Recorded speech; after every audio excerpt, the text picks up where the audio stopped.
Welcome to Total Convexity, a weekly financial podcast that caters to professional finance individuals, high net worth investors, family offices, and other sophisticated financial professionals. Join our hosts, hedge fund manager Jim Wang and Henrik Niehaus, as they explore the interconnected world of global macroeconomics, central banks, and capital markets. Comprehending the intricate web of global macroeconomics, central bank policies, and capital markets isn't just an option, it's a necessity. Whether you're a chief investment officer, financial analyst, entrepreneur, or simply someone curious about how the global economy and capital markets function, this podcast serves as your compass through the intricacies of the global financial landscape. In each episode, we will delve deep into the influential factors shaping our world, from global economic trends and central bank policies to capital markets and trading strategies. We will demystify financial jargon, clarify complex numerical data, and provide you with insights from experts in the field.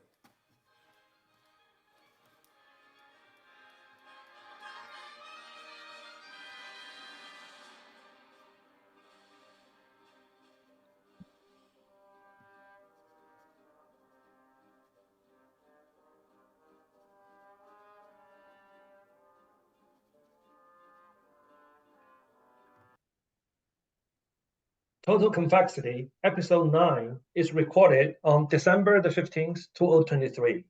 I'm your host, Jim Wang. Joining me is my co-host, Henrik Neuhaus. I'm glad to return with the ninth episode of our podcast. In the first episode, we discussed our investment and analytical framework.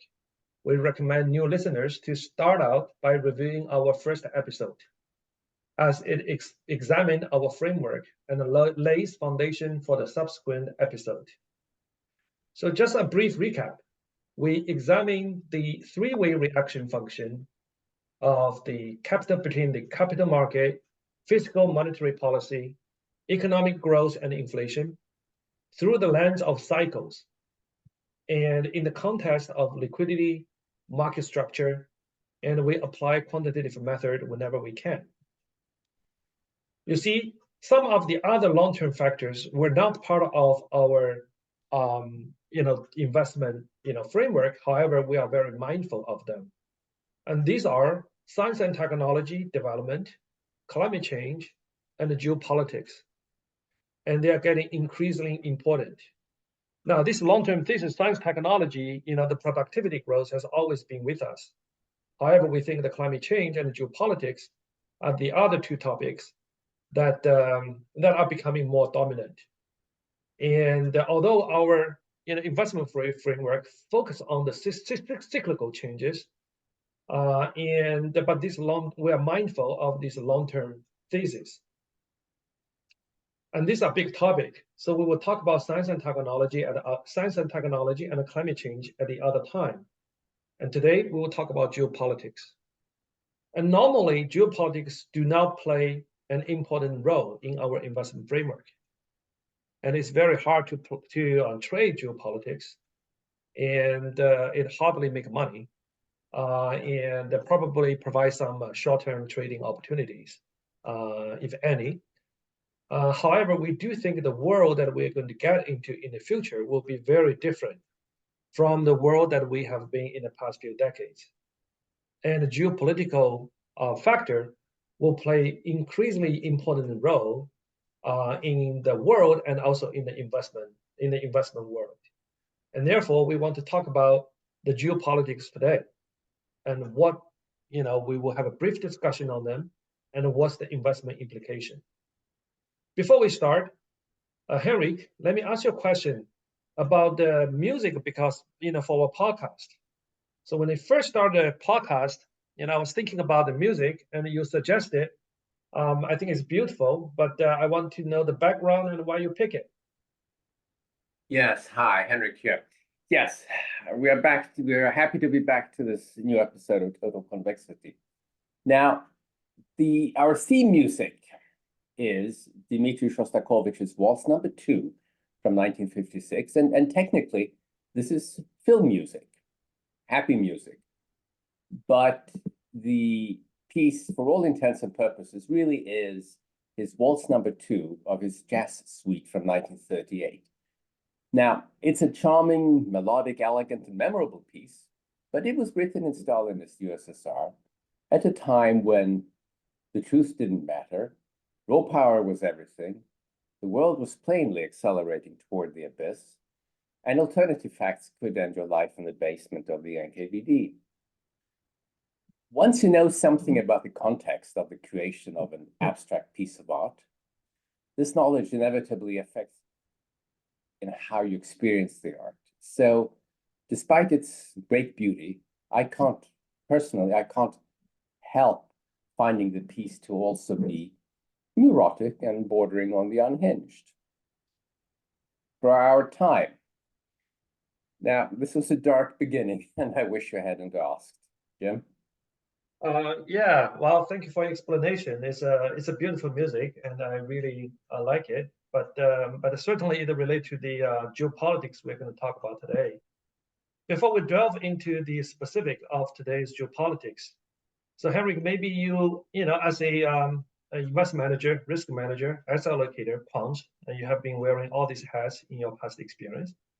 Explain to us how these geopolitics. How do you think about geopolitics as investment professionals? Yes, and requires some. One has to be careful, right? Because as a finance person, what we do tends to be, well, we look at metrics, we have our math, and we know what we're looking for, and other than getting very excited about how the markets may move and getting carried away, it's not an emotional thing. And there are relatively few biases. There are philosophies, but no biases really involved. Now, switching to geopolitics, we're all human. And as such, we know that our thinking and analysis inevitably is influenced by biases, both the ones that we're aware of and the ones that are so ingrained in our identities and backgrounds that we're not aware of them. And Jim, you and I have similarities in how we think and analyze problems, so that's why we work together. And this is good because this makes for effective communication, but we also benefit from the differences in our backgrounds, since every once in a while we realize that when we look at certain situations, we approach this problem from different starting points. It's not about being right or wrong, but about trying to map out possible paths for the future. So more information is better than less. And part of this process is to make a conscientious effort to not be judgmental. Our job is only to navigate the future best we can, not to try and change the world. We have to know our limitations. We're very aware that, as the saying goes, a little knowledge may be a dangerous thing. But since we're not trying to predict where the world is going, we're actually not making forecasts, but just trying to discover possible developments that could influence the particulars of how your or our analytical framework plays out and how it then could affect the markets. We believe that any additional well-reasoned path scenario will add to our understanding of how the future could develop. And this is important, having these views of non-financial drivers could help with the timing of trades and also help keep us out of trouble if we fear that some exogenous geopolitical event may occur. Jim? Yeah, Henrik, I completely agree. So basically, I think when we look at when we discuss geopolitics, I want to emphasize to the listeners that we do not have opinions, nor do we have a judgment on what is right, what is wrong. Okay, and that is subject to debate, and different people have different opinions. Nor do we trying to say what should happen and what should have happened. The most important as an investor is to evaluate the situation objectively and forecast what's going to happen and how to profit from it. And the way we look at it here is that we need to look at incentives for each players.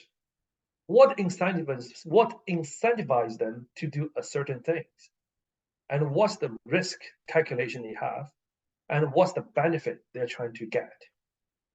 by doing so, we can basically, forecast what's the likelihood of some events to happen and how that will evolve. If we step back from, from just look at the big picture of the world, I would say we are experiencing one of the big changes in the last few decades.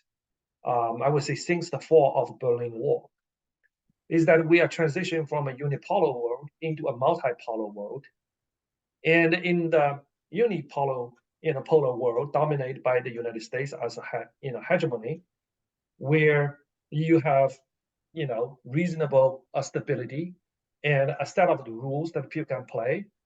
And in the new world, I would say that it will involve probably a lot more conflicts, and that there will be regionalization of supply chain, and there will also be supply chain redundancy. There will be more defense spending. There will be more military and armed conflicts, both Cold War and Hot War. And in addition to that, we're also going to discuss the climate change and the long-term impact. So if you add all these things together, the obviously different regions and different part of the discussion have specific implications. But generally speaking, this is more inflationary in the long run for the future. We were, remember during our past episode, we have discussed our inflation framework, and we have argued from a cyclical perspective, we expect inflation to come down. We have held that view for the past 1 year now, so far, rightly so. However, we do think that inflation probably will bottom out sometime next year, and it will start, probably because of recession, and then probably will start another inflationary cycle. And I think this secular force will only, reinforce this. So maybe we'll just move on and talk about different part of the world, and let's talk about, geopolitics in Europe first. Before I started, Henrik, I really do want to give you the credit for your foresight on Ukraine war. Both you and I, have the views that, the probability is very high for the Russia to invade, Ukraine. And we actually were able to pinpoint a specific time. I think it was by, almost the exact day, right? For the Russia to invade Ukraine, and your analysis really give me a lot of confidence about that. This is reinforce my thinking and give me confidence that this was going to happen. So with all that credit given to you now, Henrik, maybe you can tell us kind of what is Russia's intention, what is the game plan, and what's the situation there, and how this will evolve. So take it from there, and go from there. Yeah, thanks. Right. So, Jim, you mentioned that it's important to look at everyone's reaction functions. Or another way of putting this is, what are the underlying drivers for the different parties in a conflict? How will it play out? So my reasoning and analysis when it comes to Russia really comes in two parts. The first part is to discuss some of the underlying driving force that has informed the US and Western European, let's call it the collective West's worldview in the past, say, 35 years. And the second part is really to talk about Russia as an example of what happens when you have different worldviews that collide, right? And Russia is how Russia works and Russia's intentions and Russian culture is very well documented. There's nothing. I'm not going to say anything which is surprising or anything. But I'd like to talk about this because where I come from, Russia and before then the Soviet Union has been a reality that I've been exposed to and lived with all my life. So I know something about it. And the worldview that formed the collective West's interactions with Russia can also be used to discuss how the collective West has interacted with other parts of the world. But of course, it cannot explain what drives and motivates those other parts. That's another discussion. Okay, so now to the first part, which is about the force, why and how the collective West has acted the way it has with respect to Russia. And it's a philosophical discussion, really. So Western Judeo-Christian, or call it North Atlantic culture, whatever you want, is deeply rooted in the notion that humanity is on some path to some final destination. The path may be evolutionary, it's contorted, and the immediate direction may be difficult to sense, and there may be factors that cause intermediate deviations from the underlying path, but nevertheless, humanity is still moving towards some endpoint, whatever this is. Different people have different views on where we might be heading in the long run, but the underlying notion of a path and direction is there throughout Western culture, be it a fundamental part of a Christian or Marxist worldview, or integral to large tracts of political and economic research in liberal democracies. In the US and Western Europe, there's also widespread intuitive, let's say, post-colonial notion that just because all people fundamentally are the same, meaning we all care about and strive for security and safety for our families and children, we somehow deep down must all be partial to some version of liberal democracy, if not for themselves or ourselves, then at least for our children and for their children. To believe this is both naive and conceited, but unfortunately, this is a common assumption. Now, recent and very influential manifestation of the assumption of a more or less linear historical process was an essay, The End of History, published by the political scientist Francis Fukuyama in 1989, and subsequently a book on the same theme called The End of History and the Last Man, published in 1992.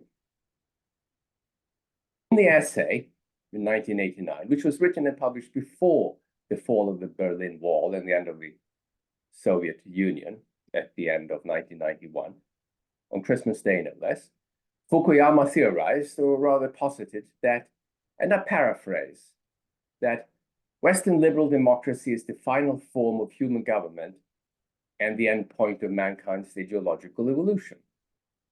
Prophetic words indeed, but as the Soviet Union collapsed and the Eastern Bloc got out from Soviet-Russian dominance and the different republics of the Soviet Union declared independence, one might forgive Fukuyama if he thought that his vision for mankind was coming true. Add to this China's turn toward free enterprise in the 1990s, and the future must have seemed bright. The kind of political philosophy of which Fukuyama is a prominent exponent informed European American policy and decision-making from the 1990s up to well beyond Russia's invasion of Crimea in 2014, and how the relationship between the US and Western Europe on the one hand and Russia on the other hand has developed over the past 30 years is an illustrative case of this. It's a good case study. Okay, so let's now turn to Russia. Now, as the new post-Soviet Russia went through its early chaotic years, the intelligentsia of Moscow and St. Petersburg held a lot of sway, and Russia experimented with moving toward a Western European-style state. This was a time when Western Europe and the US imagined the potential for business opportunities in and with Russia. Politicians liked to talk about a peace dividend that was going to come from decreased military spending. Some even talked about the eternal peace now being bestowed on us. And the majority of decision makers in government and industry completely forgot what they knew or should have known about Russian history. The westward-looking intelligentsia in Moscow and Leningrad, or St. Petersburg, is only a thin sliver of Russian society, and this group never really had anything but just tenuous control of Russia. For example, already in the spring of 1992, the just 30-year-old Alexander Dugin, who now sometimes is referred to as Putin's philosopher, became adjunct faculty at the Academy of the General Staff of the Russian military and lectured on what is now called Eurasianist philosophy or ideology to guide and explain and rationalize the development of the Russian state. Putin often talks about a multipolar world order, and this is an integral part of Russian Eurasianism. The early window Russia might have had to reform itself and cement the beginnings of a democratic civil society definitely closed when Putin first became prime minister of Russia in August 1999. The way Russia has developed and acted under Putin should not be a surprise to anyone. It obviously caught many policymakers in the West and corporations off guard. Authoritarian types like to publish their ambitions. Hitler wrote extensively about what he wanted to do. And this Eurasianist worldview has not only been published and talked about by Putin and his circle, but it's a very well publicized approach to define Russia. And in the case of Russia, Eurasianism and the concept of Ruski Mir, that is the Russian world, loosely expressed, is the notion, and integral to this is the notion that Russia is not a nation, but a civilization that has the obligation to protect and encompass anything vaguely Russian, wherever it exists. And this way of thinking, this philosophy or ideology, has strong traditions tying it back to the theoretical underpinnings of Tsarist Russia. So there's very little new under the sun here. Russia is unashamedly expansionist imperialist, and its behavior is consistently aggressive. For example, Russia went to war with Georgia in 2008, occupied Crimea in February and March 2014, then started the war to invade the eastern parts of Ukraine in April 2014. It's the war during which it occupied parts of the Donetsk and Luhansk districts, so parts of the Donbass, in other words. And then we have the all-out war starting in February 2022. Essential part of how the Soviet Union first, and now Russia, seeks to promote its objectives, falls under the heading of hybrid warfare. And though the tools have changed, the aims are the same. We all know about Russian troll factories that help poison social media in the West. And fundamentally, what the troll factories are doing is essentially the same as what George Kennan of the State Department described in his famous long telegram in February 1946 already. And I quote from this telegram. So, Soviet aims being to disrupt national self-confidence, to hamstring measures of national defense, to increase social and industrial unrest, to stimulate all forms of disunity.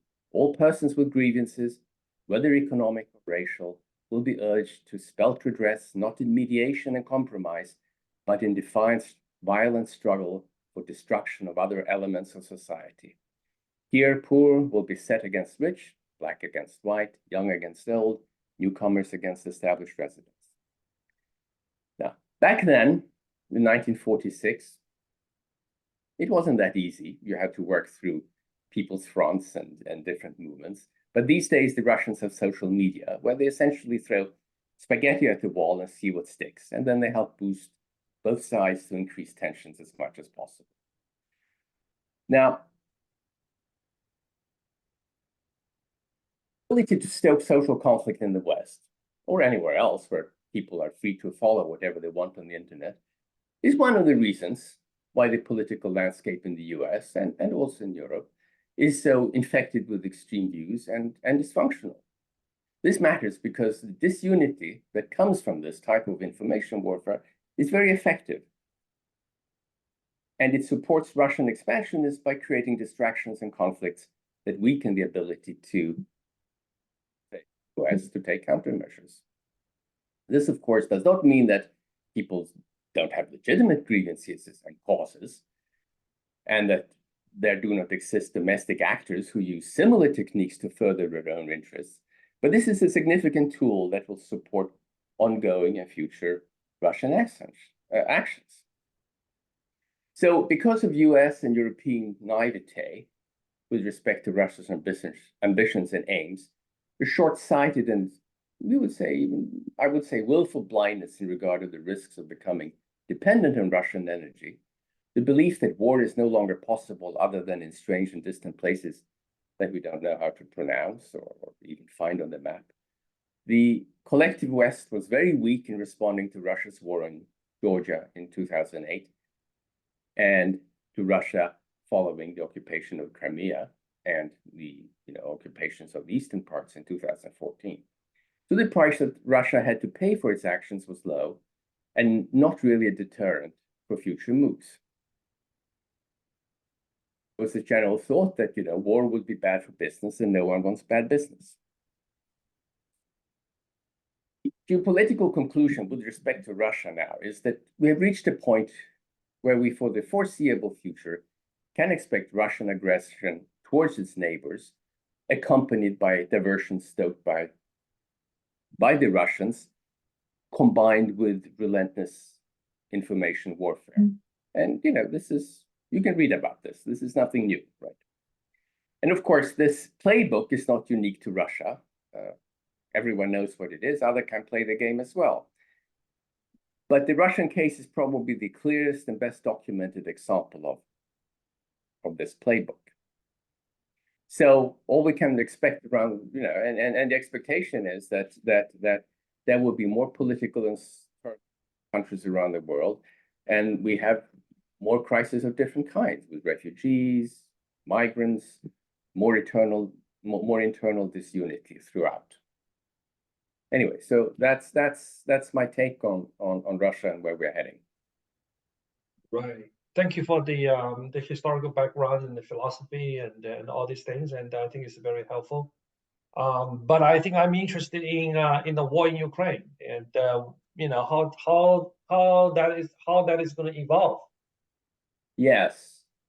Well, the war in Ukraine has in fact been going on since 2014, right? When Russia took Crimea and then most of the Donbass. It's just more intense now, and Russia's maximalist objectives are out in the open. Putin talks about those things. It's not a secret. My personal best guess is that we will end up with a forever war with varying intensity. Russia has violated every single agreement regarding Ukraine over the past 30 years. There cannot exist a stable negotiated peace, whatever this peace would look like. Russia will continue its aggression towards Ukraine. It will continue to throw bodies, humans, to war. Russia is willing to accept and able to accept to take enormous losses of military personnel. And it will continue to undermine support for Ukraine and to distract other countries' attention from the war by creating and supporting conflicts in different places. And in short, many people who not even are directly involved in the conflict will be paying a high price for this conflict. Will Russia achieve a breakthrough or will Russia collapse? No, I don't think so. Probably not. So in my mind, the shooting war may just peter out in a year or so and turn into a frozen conflict that will flare up every few years. But then, of course, Russia miscalculated the collective West's reaction to the war, and there's a real risk that Russia may do something that escalates the conflict. It's scary and sad, but in short, I think we'll be living like this for a long time to come. Right, Henrik. That's okay. So I think I'm more interested in knowing the impact on European Union, right? And we know that Germany, as a core for the European Union, has benefited from the construct of European Union and the geopolitical situation, in the past. And as a result, Germany was the kind of an export engine of Europe and the world. Basically, Germany benefited from cheap energy from Russia, right? And because of the European Union, Germany also benefit from cheap currency, right? And at the same time, they benefit from the cheap labor from China and also the vast, the market all over the world. In our framework, we talk about fiscal policy and the monetary policy and how they jointly impact the market and also the economy. And I discuss about the post financial crisis impact of QE in Europe with the lack of fiscal stimulus like austerity. And the result here is basically anemic economic growth, lack of inflation, and is relatively higher financial financial asset prices.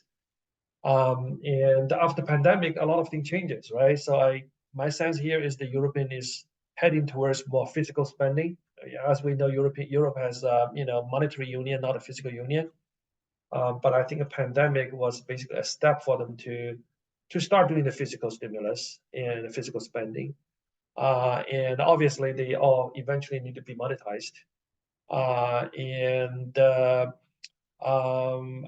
would think that with climate change, which we're going to discuss in the future, and also in war in Russia, I would think that it will head towards more the physical, more physical spending in the future. And what the other implications? So I just love to hear your thoughts. Yes, well, I think the main implication is as you say that we are going to see a period of a lot of government spending in Europe, and it's because and from Germany. Now Germany is restrictive in many ways and try to impose fiscal discipline on the Eurozone. But quite frankly, I think that we're on the verge of that going out the window. And I will explain why. It's because the war in Ukraine has had a profound impact on European politics, in the sense that not only do most Europeans and politicians now have internalized the fact that Russia has to be dealt with differently than until recently, but there is also a genuine fear that Russia is a direct military threat to members of the EU. Granted, the EU is not homogeneous, of course, but with Finland, the Baltics, and Poland being routinely threatened on Russian state TV and by members of the Russian Ministry of Foreign Affairs, the EU and individual members are reacting. Defense spending is up, and there's an acute awareness across the EU that Europe needs to spend on infrastructure to secure reliable energy supplies. So when countries feel threatened, fiscal comes, right?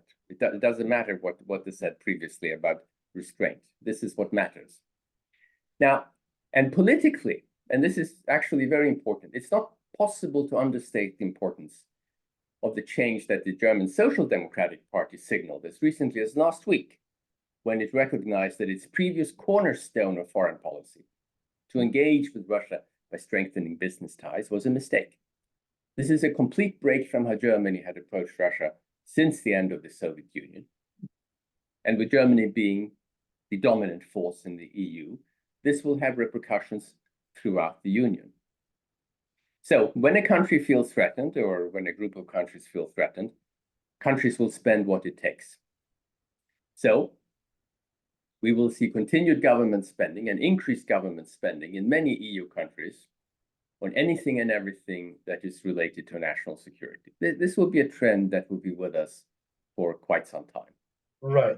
I agree that probably it's going to be in Europe and also in the United States and all over the world, as a matter of fact. So let's talk about Middle East. I think at this particular point of time, what happened in Gaza probably is not a coincidence, right? So maybe you can share with us what's going on there and what do you see how that's going to evolve. Yeah, it's actually painful to think about. So the Middle East is problematic and painful for two reasons, right? I mean, there are many reasons, but I see it as two reasons. First, despite the many efforts and partial successes we've had also to create stability through mutual diplomatic recognition between Israel and different Arab states, this has been a process that's been going on for a long time. There is the unresolved issue of the Palestinians. Rightly or wrongly, there are millions of people who essentially are stuck between the state of Israel and its Arab neighbors, who are not particularly keen on the Palestinians. I mean, back in the 70s, there was a war in Jordan when the Jordanians threw out the Palestinians, for example. Talk about a two-state solution, but it's not necessarily a permanent solution or a workable solution if a future Palestinian state does not have internal stability. Effectively, we've had a bit of a two-state solution already in place, but we got Hamas running in Gaza, and stability did not ensue. Because there are so many sources of ongoing conflicts, ongoing and potential conflicts in the Middle East, the Middle East lends itself to be a place where countries further their own aims by flaming conflict. And I believe this can explain a lot of what's going on in the Middle East. And you can look at who is benefiting from the various conflicts. For example, Iran has its own long-standing conflict with Saudi Arabia. So it is in the interest of Iran to create situations where Israel and Saudi Arabia can't work out a close relationship. That would be detrimental to Iran. So Iran can use Hezbollah to infect the situation on the ground, hoping that this in some way will force Israel and Saudi Arabia to slow down or split up. The Russians surely were instrumental in pushing or persuading Hamas to be particularly vicious in their attack on Israel back in October, so that Israel cannot but react as it has in order to divert attention from the war in Ukraine. Sure, Hamas does what Hamas does, but how it does can be affected, can be influenced by our other powers. And things can get worse, right? I mean, we already see that we have rebels in Yemen and around the Red Sea that attack tankers and so on. Surely that is encouraged by someone. If it's Russians or Iranians, I don't know. And there is a clear potential for unpleasant surprises. I mean, with shipping getting attacked, tankers taken over, we can have Western hostages, and all of a sudden it can escalate to some kind of blockage or blockade of the Strait of Hormuz, for example. Not necessarily blockade, but if some big tanker gets sunk or so on, it affects the same thing. So we could get these very sudden shocks. I mean, people have expected these things to happen for a long time, and sooner or later something will happen. We just don't know what right now. As far as the future goes, well, look, the universe is a complex place, and not all problems have obvious solutions. So despite all the efforts, diplomatic efforts, current and future, we may be stuck with this forever war in the Middle East for a long time, I'm afraid. And all kinds of things may happen during this time. yeah, that's my 2 cents on the Middle East. So, Jim, how about moving on to Asia? That's more your backyard. So, can you share some thoughts? Yeah, Henrik, I would be happy to. And I think the conclusion from we are talking about the Middle East here is that we think that energy price and raw commodity price probably will continue to come down because of the demand recession, right?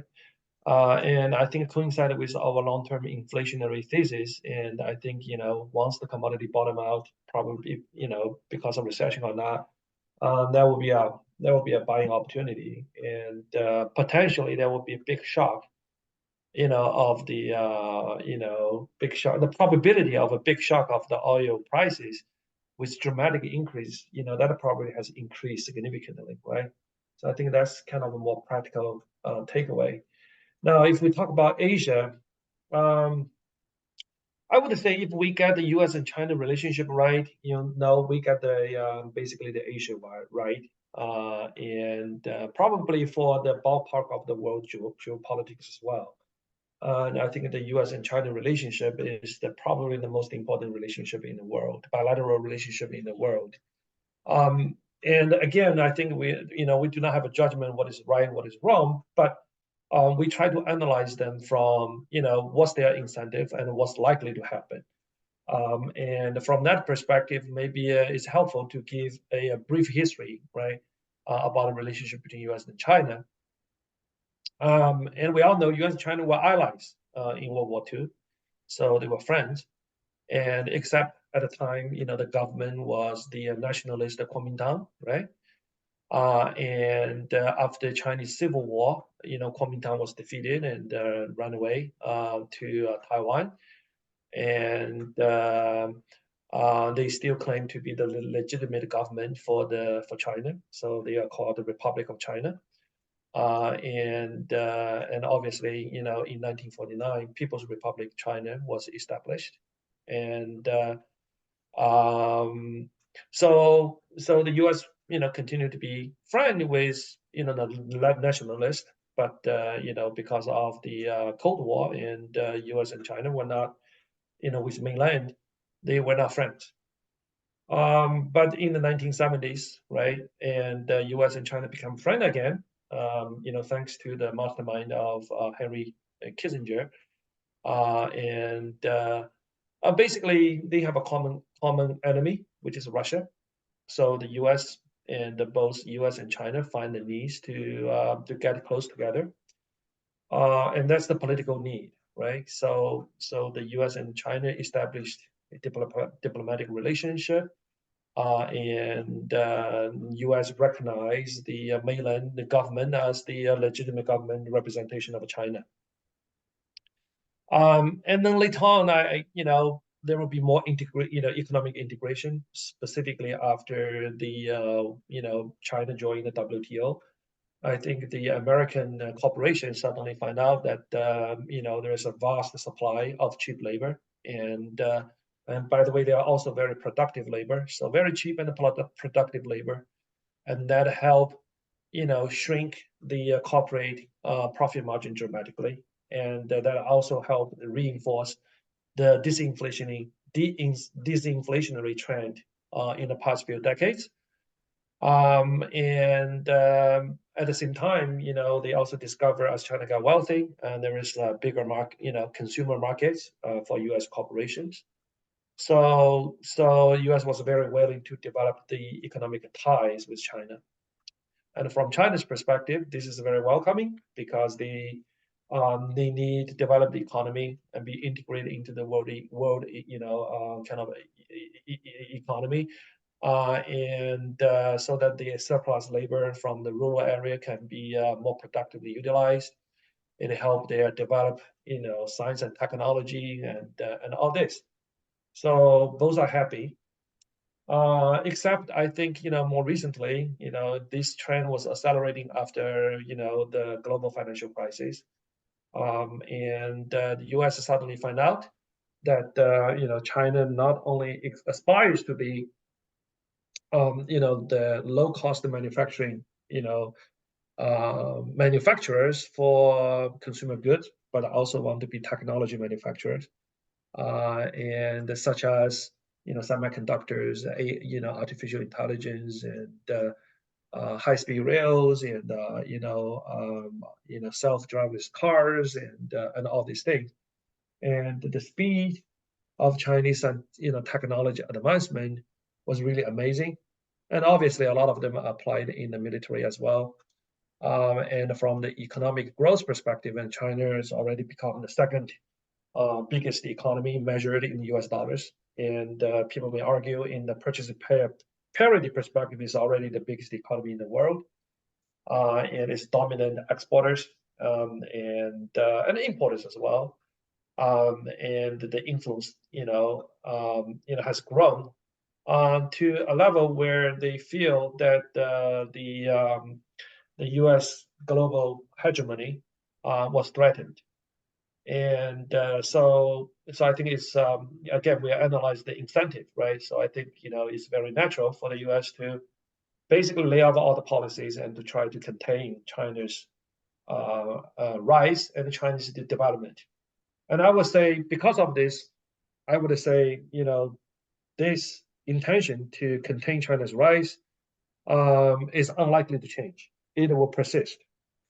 And from China's perspective, they also feel like, okay, we thought that we could be, equal players in the world, and now looks like you just want us to, manufacture the cheap, use us as cheap labor in the manufacture low end, goods, and you try to, shut off from the technology, the access, right? And from their perspective, they consider China, South China Sea to be part of their their territory. Whether it is not, whether it should or it should not be is not our discussion, right? Different countries, different people have different views.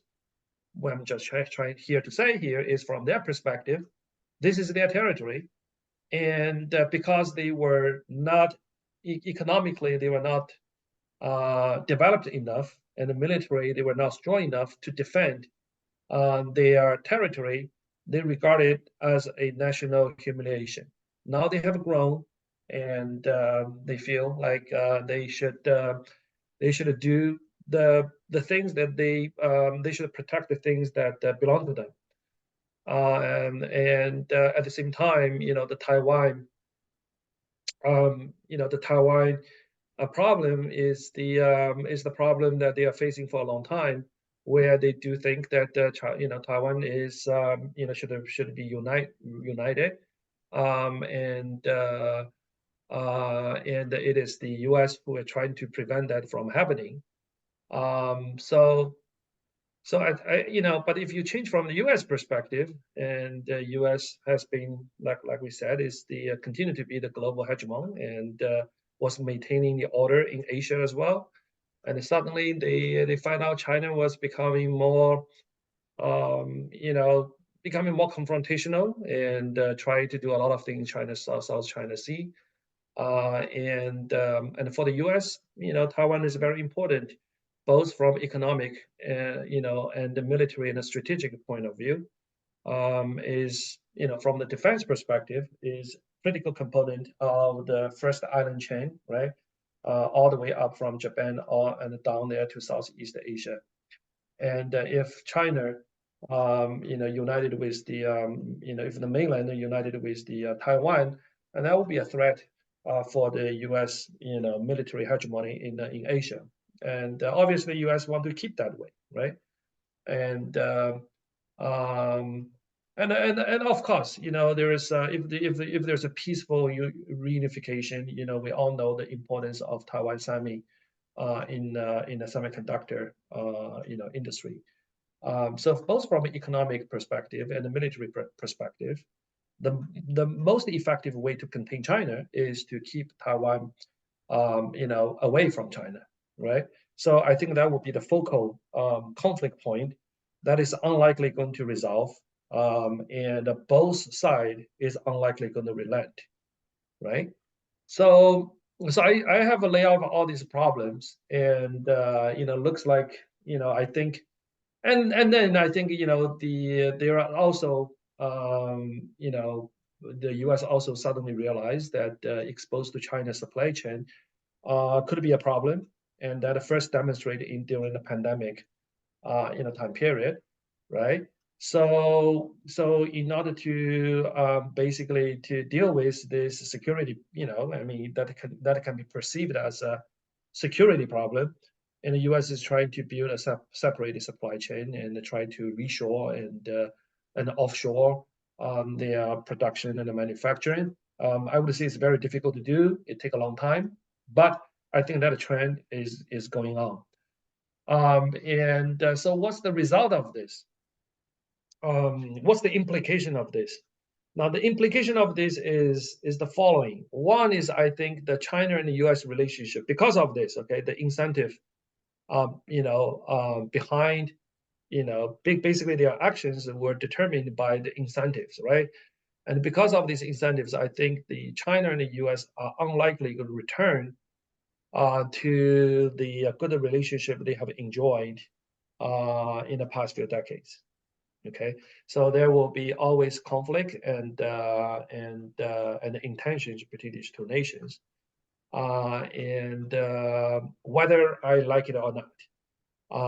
And Secondly, I think the practically there is also a separated supply chain, right? Especially like there will be two different technology ecosystem. One is dominated by China, and the other is dominated by the United States, which have huge implications. And I think the third implication is we talk about the reshoring and regionalization of the supply chain. I think it does create a lot of opportunities. I think a lot of Southeast Asian countries will benefit from this, such as Vietnam, Southeast Asian countries, the Indian, and here in Mexico, in Mexico, and also some Latin American countries like Brazil, and they will try to benefit both. A lot of them will be trying to be independent, right, and benefit from both sides. And it's notable that China already set up the manufacturing bases in these countries in order to circumvent this, right? So they basically move a lot of productions into these countries and export to the United States. And the U.S. corporations are doing a similar thing, right? So I think this is a long-term trend that we can, expect. And what else? Now, I think, I sounds to be very pessimistic about the relationship between the U.S. and China. But I do not think, a lot of people were talking about there will be potentially the wars, in Taiwan, etc. Obviously, there's always a possibility, but I think the chance of the military conflict directly between U.S. and China is very small, and I do not think that China is trying to take over Taiwan by force. And the reason for that is, like I said, when you analyze this, is also the risk reward calculation by the different players. For the China, they want to take back a prosperous Taiwan with the technology, the people, the productivity, and the stability, so that it will be peacefully integrated into China, and that will help China economically, and achieve its goal. If you take the force, that's a big risk. Whether you can win or not is a big question, and you probably will be isolated. And if you use all the forces taken by China, you take by Taiwan, you probably will be isolated in the world stage already, and you basically get back a desert island, which probably is not useful. So I think that the risk reward calculation for them to start a force is very small. Similarly, for the U.S. To get directly involved militarily is also very small. And the reason for that is because the China military advancement, it will ensure mutual destruction of both sides. And if there's a war between U.S. and China, I do not think there's a winner. Both will be losers. So because of this mutual destruction, and I think cooler head will eventually prevail, and I do not think that there will be war. Now, the both sides basically want to run the long-term marathon, and hopefully hope to outlast the other. From China's perspective, they hope the economic prosperity will continue, and the soft power, both the soft power and hard power will grow, and it will create an incentive for the pro China fraction within Taiwan to benefit from the improving relationship, and at the same time to penalize those who are pro independence. I think similar thing, U.S. is doing the similar thing. They were trying to basically show force to show the support for the pro independence forces and tell them they got it back. And by doing so, they can they can keep the U.S. and China, the China and mainland and China unification as as remote as possible, the possibility as remote as possible. And obviously, the U.S. hope is Chinese economic development in the future will be different than than the past, because of the aging demographic situations, and also we know they have a big real estate bubbles and etc. And I think U.S. China is hoping the same thing to basically advance technology and hope the Chinese economy continue to grow and outpace the United States. So I think both sides are playing this long-term marathon.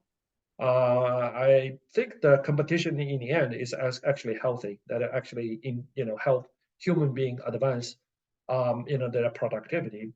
But unfortunately, this will involve a lot of tensions and conflict. So what's the practical takeaway from this? I would say, for example, the Chinese technology companies, they are very cheap, and they have a big devaluation discount versus the American peers. And I would say that discount will permanently exist as long as they are listed here in the United States, and that discount will unlikely close. However, that discount that discount can increase or can expand or decrease depending on the situation, right? So from that perspective, and I am actually at this particular point of time, I am actually not super bearish about the Chinese internet and technology companies at this particular point of time. So I have talked about that. I have talked a lot about this, and I think a conclusion here is the following. One is so just to conclude is one is I think tension will persist, and however I do not think that there will be. I think the possibility for military conflict is full scale military conflicts is very low. So if something happens over there, there's a panic. I think you should fade it. Secondly, I think for the long-term planning and the private equity investment in that part of the world, we should be very careful for the long-term private equity investment. And thirdly is that you need to be mindful there will probably be two, technology ecosystem developing between these two, blocks. And thirdly, I think there will be, a lot of countries who's going to benefit from this reshoring and reglobalization or deglobalization, regionalization of the supply chain, whatever you want to say it. Those Southeast Asian countries, Indians and Mexico and the Latin American countries. So that's kind of my take. Right. Yeah. Well, thank you for that perspective. Now, the thing to remember, and always when talking about different countries, especially if there is some antagonistic relationship, is that it's exceedingly important for these countries to truly try and understand the underpinnings of each other's worldviews, because it is so easy to come to the wrong conclusions, to have misunderstandings, and things can easily get out of hand. I mean, we have the example here of Russia assuming, obviously, that it had enough of a chokehold on Europe through its energy supplies that European help to Ukraine would be more limited than it turned out to be. So we can hope for the best. Right. So now we have come to the end of episode 9 of Total Convexity. So here are some concluding points. That we believe that in the future, and the economy market will be more volatile, both in the recent and both in the recent and the intermediate past. Our framework for analyzing how the economy and the markets develop and change does not change. However, the cycles and levels will be more unpredictable with inflation and the markets being more variable than in the past. So I think the geopolitics will play increasingly more important role, will have long-term implications. Have I summarized that correctly? Yeah, this was a good summary. And well, this was too much of a red pill almost. A bit depressing. So I have to find some blue pills before the holidays start. Sure. So Henrik, tell us where listeners can follow us. Absolutely. Well, listeners can follow us by searching Total Convexity in their favorite podcast apps or via YouTube. Please don't forget to click on the subscription button so that you will be automatically notified when the new episode is available. You can also follow us on X, Twitter, where we have a handle at Total Convexity. And you can email us at totalconvexity@gmail.com. Finally, you can follow our insights on Substack at totalconvexity.substack.com. We promise never to spam you, never try and sell anything to you, not advertise or anything. All you'll get is our honest take on the markets, right or wrong, and we'll try and make it short and sweet. Anything else, Jim? No, that's it. Thank you, everyone. If you like this episode, we would appreciate if you can pass along to anyone who may be interested. If you are interested in what we do, please reach out to totalconvexity@gmail.com. And this concludes the 9th episode of our podcast, Total Convexity. See you next time. And happy holidays. Happy holiday.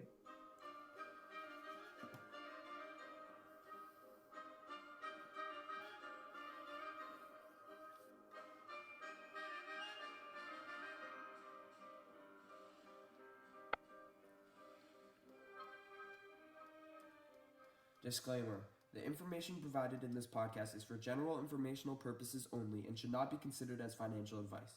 Consult with a qualified financial professional before making any financial decisions. All investments involve risks. There are no guarantees of profits, and investments may incur losses. The contents discussed in this podcast is not a recommendation for any specific investment. Past performance does not predict future results. The opinions expressed by guests on this podcast are their own and may not necessarily reflect the views of the hosts or affiliated parties. The podcast host and guests may have financial interests in companies or products discussed, and listeners should be aware that the opinions expressed by guests and their hosts may reflect biases. We strive for accuracy, but financial information can change rapidly. The content may not always be up to date or complete, so verify information independently. This podcast does not offer legal or regulatory advice, and listeners are responsible for ensuring that their financial decisions comply with applicable laws and regulations. Mentions of specific financial products or services do not constitute endorsements. Perform your due diligence before engaging with any financial offering. Listeners are fully responsible for their financial decisions, and the podcast's guests, hosts, and affiliated entities are not liable for any financial losses resulting from actions taken based on the provided contents.